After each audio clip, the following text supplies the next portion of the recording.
ரோஹித் கோலி ஓய்வு பெற அழுத்தம் கொடுக்கப்பட்டதா? விளக்கம் கொடுத்த பிசிசிஐ. வணக்கம் செய்திப்புனல் நேயர்களே. இந்திய கிரிக்கெட்டின் மிகப்பெரிய நட்சத்திரங்களான ரோஹித் சர்மாவும் விராட் கோலியும் 2025 மே மாதத்தில் டெஸ்ட் கிரிக்கெட்டிலிருந்து ஓய்வு பெறுவதாக அறிவித்தனர். இந்த திடீர் முடிவு ரசிகர்களை அதிர்ச்சியில் ஆழ்த்தியது. இவர்கள் இருவரும் இங்கிலாந்து டெஸ்ட் தொடருக்கு முன் ஓய்வு அறிவித்தது. பிசிசிஐ, இந்திய கிரிக்கெட் கட்டுப்பாட்டு வாரியம் அவர்களை கட்டாயப்படுத்தியதாக சமூக வலைதளங்களில் வதந்திகள் பரவின. இந்த நிலையில் பிசிசிஐ துணைத் தலைவர் ராஜீவ் சுக்லா இந்த வதந்திகளுக்கு முற்றுப்புள்ளி வைத்து தெளிவான விளக்கம் அளித்துள்ளார். லண்டனில் ANI செய்தி நிறுவனத்திடம் பேசிய ராஜீவ் சுக்லா, ரோஹித் சர்மாவும் விராட் கோலியும் தங்களது ஓய்வு முடிவை தாங்களாகவே எடுத்தார்கள். எந்த வீரரையும் ஓய்வு பெறச் சொல்ல வேண்டும் என்று பிசிசிஐ கட்டாயப்படுத்துவதில்லை. இது எங்கள் கொள்கையாகும். இவர்களின் இடத்தை நிரப்புவது கடினம்.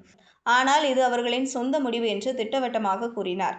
ரோஹித் சர்மா மே 7, 2025 அன்று ரோஹித் ஒரு இன்ஸ்டாகிராம் ஸ்டோரி மூலம் டெஸ்ட் கிரிக்கெட்டில் இருந்து ஓய்வு பெறுவதாக அறிவித்தார்.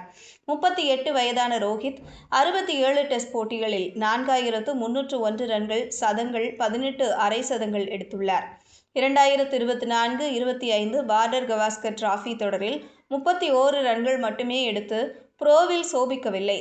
இதனால் அவர் ஓய்வு முடிவு எடுத்ததாக கூறப்படுகிறது.